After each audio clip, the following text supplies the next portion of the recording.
নাহমাদুহু ওয়া নুসাল্লি আলা রাসূলিহিল কারীম আম্মা বা'দু ফাআউযু বিল্লাহি মিনাশ শাইতানির রাজীম বিসমিল্লাহির রাহমানির রাহিম ওয়া ইযা সামি'উ মা উনজিলা ইলার রাসূলি তারা আ'য়ুনাহুম তাফীদু মিনাদ দাম'i মিম্মা আরাফু মিনাল হক।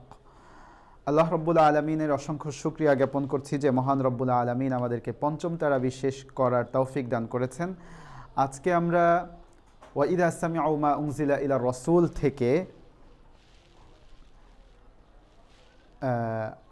৮ নম্বর পারার ১০ নম্বর পৃষ্ঠা পর্যন্ত পড়েছি, অর্থাৎ সূরা মাঈদার ৮৩ নম্বর আয়াত থেকে শেষ পর্যন্ত এবং সূরাতুল আনআমের শুরু থেকে শেষ পর্যন্ত এবং সূরাতুল আরাফের ১ থেকে নিয়ে ১১তম আয়াত পর্যন্ত আমরা পাঠ করেছি।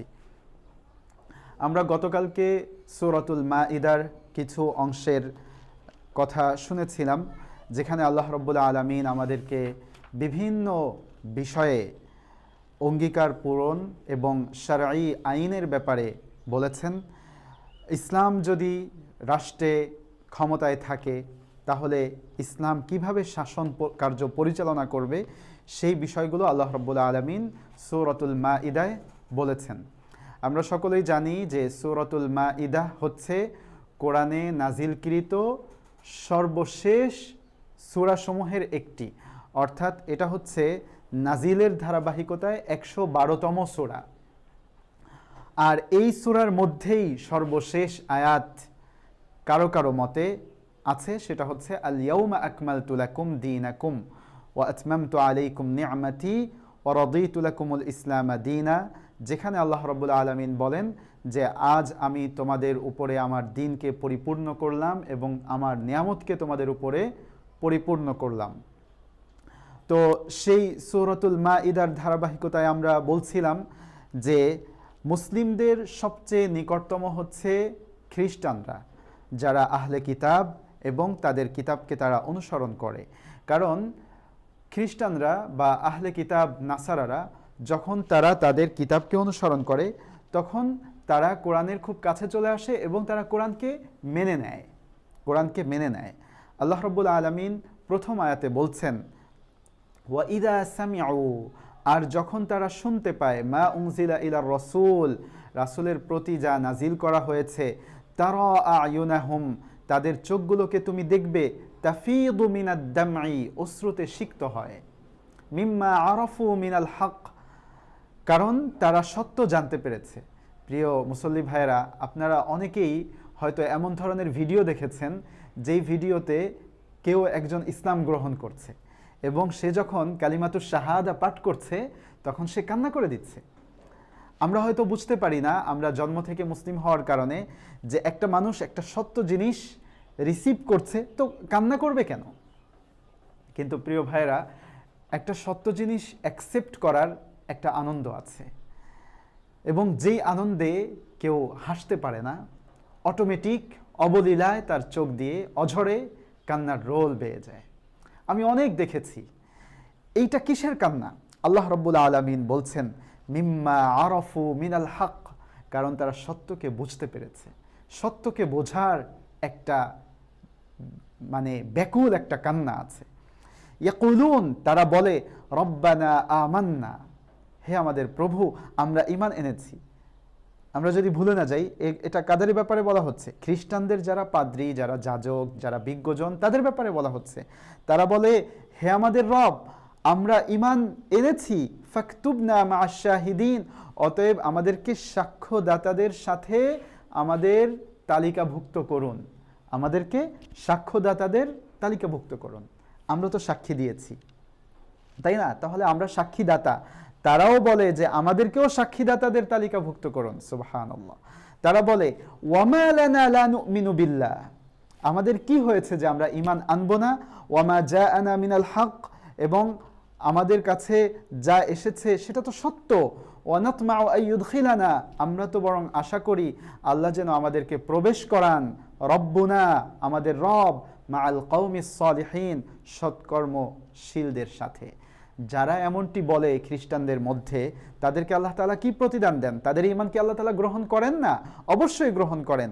আল্লাহ বলেন ফাআসাবাহুমুল্লাহু বিমা ক্বালু, তাদের এই কথা বলার কারণে তাদের এই ঈমান এনে নেওয়ার কারণে আল্লাহ তাদেরকে পুরস্কার দিবেন জান্নাতিন, এমন জান্নাত তাজরি মিন তাহতিহাল আনহারু খালিদিনা ফিহা ওয়া যালিকা জাযাউল মুহসিনিন। ওয়াল্লাযীনা কাফারু ওয়া কাযযাবু বিআয়াতিনা, আর যারা কুফর করেছে এবং মিথ্যাচার করেছে আমার আয়াতসমূহের সাথে, উলাইকা আসহাবুল জাহিম, তারা হচ্ছে জাহান্নামের অধিবাসী। প্রিয় ভাইয়েরা আমার, আল্লাহ রাব্বুল আলামিন যেখানেই হচ্ছে জান্নাতের কথা বলেন, ভালো মানুষের কথা বলেন, সেখানেই আবার খারাপ মানুষের কথা বলেন। এখানে একটা গুরুত্বপূর্ণ মেসেজ থাকে, সেটা হচ্ছে যে তোমরা এই ভালো মানুষদের মতন হও, চাই তারা আহলে কিতাব হোক, যখন তারা ঈমান এনেছে তারা তো তোমাদের মতনই, আর তোমরা এই খারাপ মানুষের মতন হয়েও না। তারা মুশরিক হোক, তোমরা যদিও মুশরিক না, কিন্তু তোমাদের মধ্যে এই গুণাবলী থাকা উচিত নয়। আল্লাহ রাব্বুল আলামিন একজন মৃত ব্যক্তি তার মৃত্যুর পূর্বে অথবা মৃত্যুর সময় যখন উপস্থিত হয়, তখন তাকে ওসিয়াত করার ব্যাপারে বলেছেন। এবং এই ওসিয়াতটা কিভাবে করতে হবে আপনারা দেখুন, আল্লাহ রাব্বুল আলামিন সরাসরি কোরআনে বলেন, এখানে আমাদের অনেক বড় হিদায়াত আছে। আল্লাহ শুরু থেকে বলেন, ইয়া আইয়ুহাল্লাযীনা আমানু, হে ঈমানদারগণ, আলাইকুম আনফুসাকুম, যে তোমাদের দায়িত্ব শুধু তোমাদের নিজেদের উপরে, অর্থাৎ তোমরা তোমাদের নিজেদের উপরে দায়িত্বশীল। লা ইয়াদুররুকুম, তোমাদের কোনো ক্ষতি হবে না, মান দাল্লা, যখন পথভ্রষ্ট হয়ে যায় অন্য কেউ, ইযা ইহতাদাইতুম, যদি তোমরা পথের উপরে থাকো, ইলাল্লাহি মারজিউকুম জামিআ, আল্লাহর কাছেই তোমরা প্রত্যাবর্তন করবে, ফায়ুনাব্বিউকুম বিমা কুনতুম তা'মালুন, এবং তিনি তোমাদেরকে জানিয়ে দিবেন তোমাদের কৃতকর্ম সম্বন্ধে। প্রিয় ভাইয়েরা, এখানে আল্লাহ রাব্বুল আলামিন বলছেন যে হে ঈমানদারগণ, তোমাদেরকে শুধু তোমাদের নিজেদের ব্যাপারেই জিজ্ঞেস করা হবে, অন্যরা পথভ্রষ্ট হয়ে গেলেও তোমাদেরকে জিজ্ঞেস করা হবে না। এখন অন্যরা কারা সেটা হচ্ছে প্রশ্ন। আমার ফ্যামিলি, তারা কি আমার অন্য কেউ? আমার সমাজ, তারা কি অন্য কেউ? নাকি এখানে অন্য ধর্ম অবলম্বীদের ব্যাপারে বলা হচ্ছে? এটা আমাদেরকে বুঝতে হবে। অবশ্যই আল্লাহ রাব্বুল আলামিনের অন্য একটি আয়াতে এটা স্পষ্ট হয়ে যায়। আল্লাহ রাব্বুল আলামিন বলেন, কু আনফুসাকুম ওয়া আহলিকুম নারা, যে নিজেদেরকে এবং তোমার পরিবার বর্গকে তুমি বাঁচাও জাহান্নামের আগুন থেকে। অতএব এক্ষেত্রে অন্যরা হচ্ছে অন্য ধর্মের অনুসারীরা, আমাদেরকে খুব ভালো করে মনে রাখতে হবে। আল্লাহ রাব্বুল আলামিন বলেন, ইয়া আইয়ুহাল্লাযীনা আমানু, হে ঈমানদারগণ, শাহাদাতু বাইনিকুম ইযা হাদারা আহাদাকুমুল মাউত, তোমাদের কারো যখন মৃত্যু উপস্থিত হয় তখন তোমাদের ব্যাপারে সাক্ষী হচ্ছে কর্তব্য, মানে সাক্ষী রাখা কর্তব্য। হাইনাল ওয়াসিয়াতি, কখন সাক্ষী রাখা কর্তব্য? ওসিয়ত করার সময়। ইসনাইনি, কয়জনকে? দুইজনকে। সেই দুইজন কেমন হবে? যাওয়া আদলিম মিনকুম, তোমাদের মধ্য থেকে দুইজন ন্যায়পরায়ণ ব্যক্তি হবে। আও আখারানি মিন গায়রিকুম, অথবা তোমাদের ছাড়া অন্য দুইজন, মানে ন্যায়পরায়ণ অন্য দুইজন, যদি নিজেদের মধ্যে কাউকে না পাওয়া যায়। ইন আনতুম দরবতুম ফিল আরদি, যখন তোমরা পৃথিবীতে ভ্রমণ করো, আপনি ভ্রমণ করছেন, তখন তো আপনার সাথে আপনার ফ্যামিলির ঘনিষ্ঠ, তারপরে ন্যায়পরায়ণ দুইজন নাও পেতে পারেন। সেই সময়ে দুইজন ন্যায়পরায়ণ অন্য কাউকে এই ওসিয়ত করতে হবে। ফাআসাবাতকুম মুসিবাতুল মাউত, এরপর তোমাদেরকে পেয়ে বসে মৃত্যু। তাহবিসুনাহুমা, তোমরা তাদের দুজনকে প্রতীক্ষায় রাখবে। মিন বাদিস সলাতি, সালাতের পরে। এই সাক্ষী, যেই দুইজনকে সাক্ষী রাখা হয়েছে, ফায়ুকসিমানি বিল্লাহি, তারা সাক্ষী প্রদান করবে মিন বাদিস সলাতি, নামাজের পরে। ইনের তাবতুম, তোমরা যদি সন্দেহ পোষণ করো, লা নাশতারি বিহি সামানা ওয়ালাউ কানা যা কুরবা, যে তারা এই সাক্ষী প্রদান করবে যে আমরা কোনো বিনিময় চাই না, যদিও তারা নিকটাত্মীয় হয়, তাহলেও তারা এই সাক্ষী প্রদান করবে। ওয়ালা নাকতুমু শাহাদাতাল্লাহ, এবং আল্লাহর সাক্ষী আমরা গোপন করব না। ইন্না ইযাল লামিনাল আথিমিন, যদি আমরা সাক্ষী গোপন করি তাহলে আমরা পাপীদের অন্তর্ভুক্ত হয়ে যাব। এখানে আরো বিস্তারিত বিবরণ এসেছে, যে আমরা এখান থেকে এই শিক্ষাটা পাই যে আমাদের নিজেদের ব্যাপারে যেরকম যত্নশীল হতে হবে, আমাদের ফ্যামিলির ব্যাপারেও যত্নশীল হতে হবে, এবং মৃত্যুর পূর্বে আমাদেরকে ওয়াসিয়া লিখে যেতে হবে। এখন আমরা তো কেউ জানি না যে আমাদের কখন মৃত্যু হবে, এই জন্য ওয়াসিয়া সবসময় প্রস্তুত রাখা। ওই দিন একজন গাজ্জার একজন মুজাহিদ তিনি মৃত্যুবরণ করেছেন, তার পকেটে ওসিয়াতনামা পাওয়া গিয়েছে যে তিনি তার মানে পরবর্তী আহফাদ এবং আউলাদ, সন্তান এবং নাতিদেরকে ওসিয়ত করেছেন যে এই বাইতুল মাকদিসের জন্য এই কিফাহ, এই যুদ্ধ, এটা বংশ পরম্পরায় আমাদের মিরাস, তোমরা এই মিরাসকে সংরক্ষণ করবা। তোমরা যতদিন পর্যন্ত এই পবিত্র ভূখণ্ড থেকে ইসরায়েলিরা না বের হয় ততদিন পর্যন্ত এই যুদ্ধ চালিয়ে যাবা, এবং ইন্নাল আরদা ইয়ারিসুহা ইবাদিয়াস সালিহুন। এইভাবে সে ওসিয়তনামা লিখে গিয়েছে।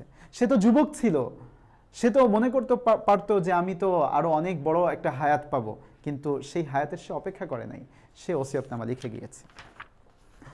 6 নম্বর পৃষ্ঠায় এখানে 5 নম্বর পৃষ্ঠায় এখানে হযরত ঈসা আলাইহিস সালামের মুআজিজার কথা বলা হয়েছে, যে তিনি ইয তাখলুকু মিনাত তিন, যে তিনি মাটি থেকে কাহাইয়াতিত তাইর, একটা পাখির আকৃতি তৈরি করতে, বিইজনি, আমার অনুমতিক্রমে, ফাতানফুখু ফিহা, এবং তাতে ফু দিতে, ফাতাকুনু তাইরাম বিইজনি, আমার নির্দেশে সেটা একটি পাখি হয়ে যেত, ওয়াতুবরিউল আকমাহা ওয়াল আবরসা বিইজনি, এবং জন্মান্ধ ও কুষ্ঠ রোগীকে তুমি সুস্থ করতে, ওয়া ইয তুখরিজুল মাউতা বিইজনি, এবং আমার নির্দেশে তুমি মৃতকে জীবিত করতে বা মৃতকে কবর থেকে বের করতে, ওয়া ইয কাফাফতু বানি ইসরাইল।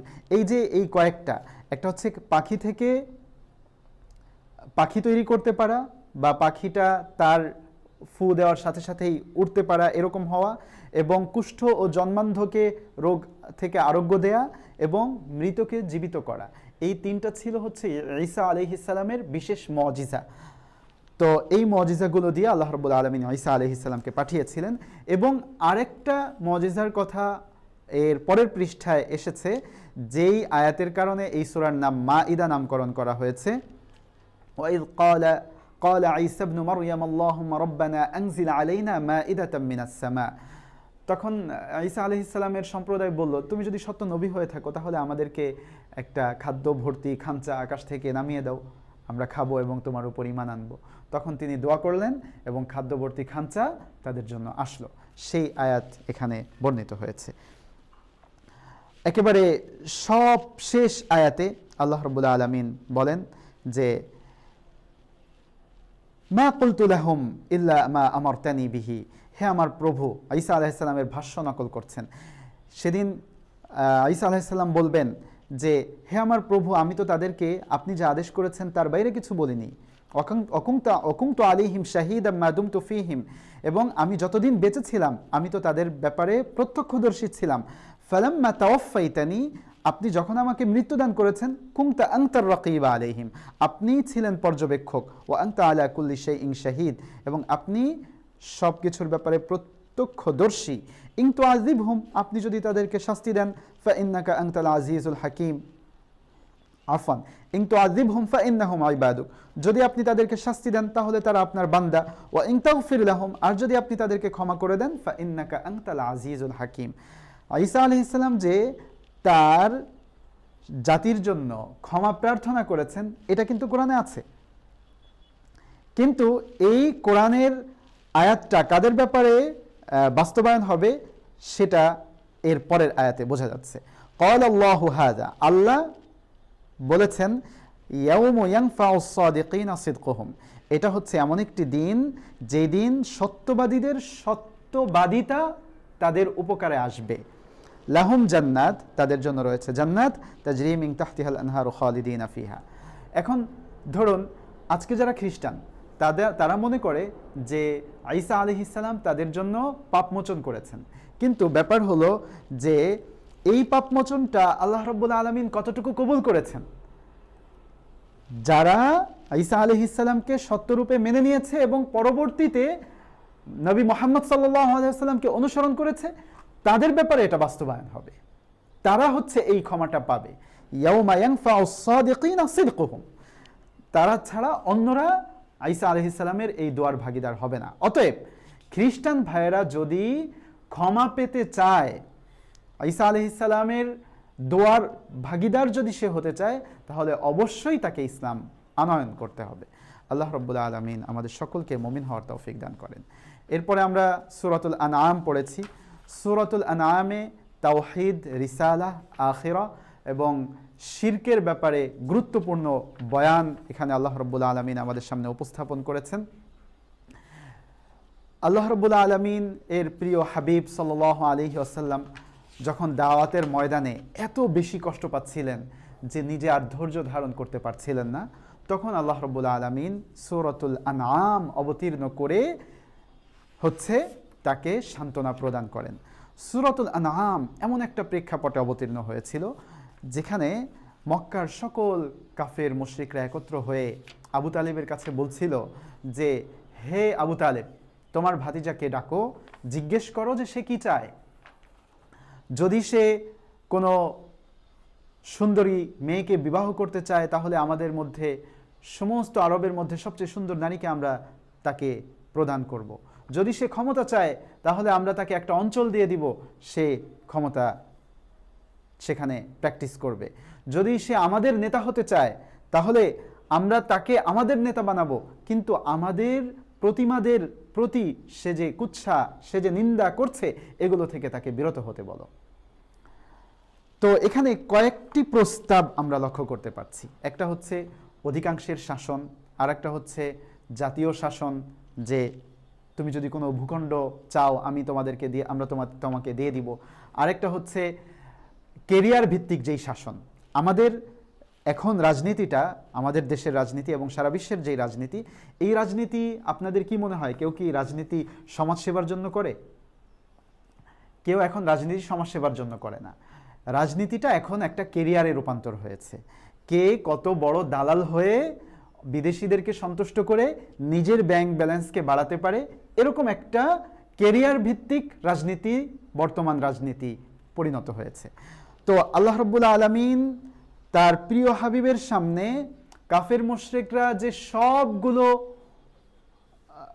প্রস্তাব নিয়ে এসেছিল, সেটা এখানে উপস্থাপন করছেন।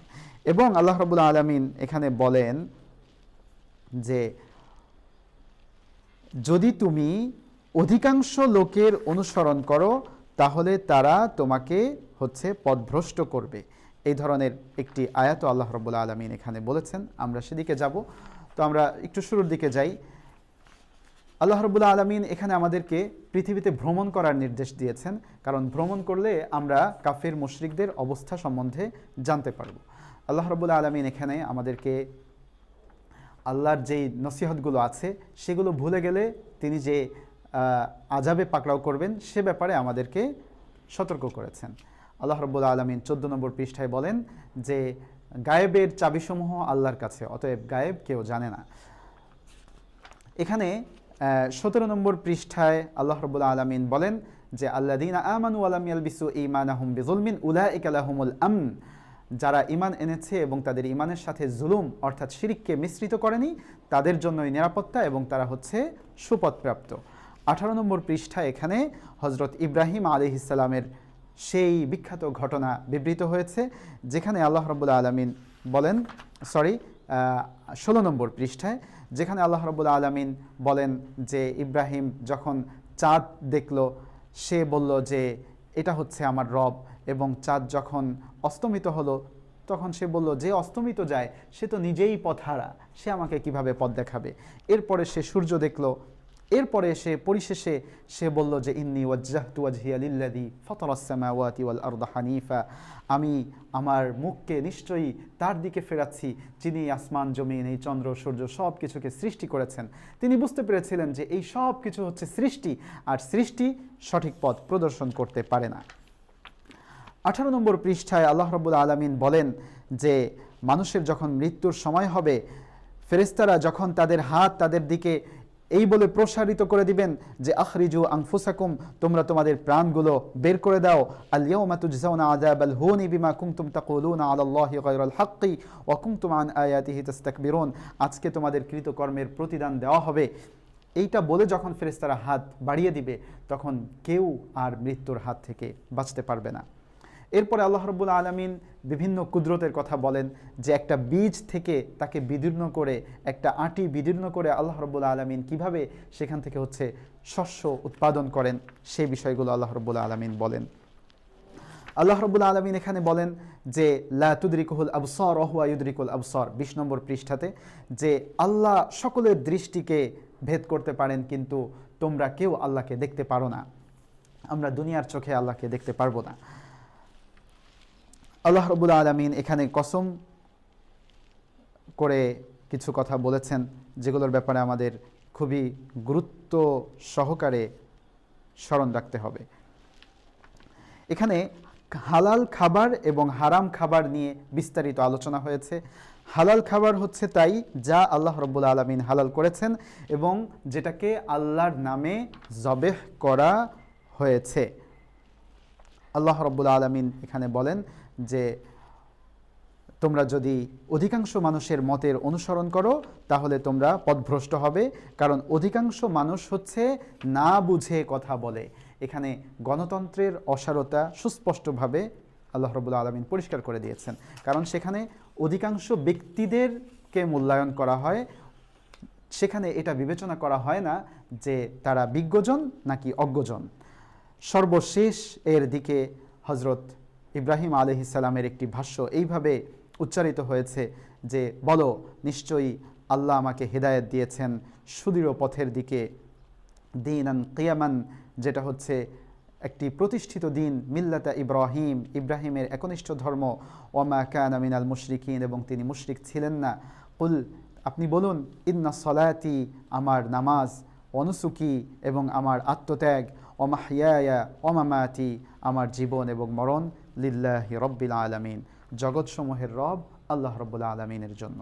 প্রিয় ভাইরা, আমরা সূরাতুল আনআমের আলোচনা শেষ করেছি। আল্লাহ রব্বুল আলামিন আমাদের হেদায়েতগুলো গ্রহণ করার তৌফিক দান করুক। আমরা সূরাতুল আরাফের আলোচনা আগামী দিন থেকে শুনবো ইনশাআল্লাহ। আসসালামু আলাইকুম ওয়া রাহমাতুল্লাহ।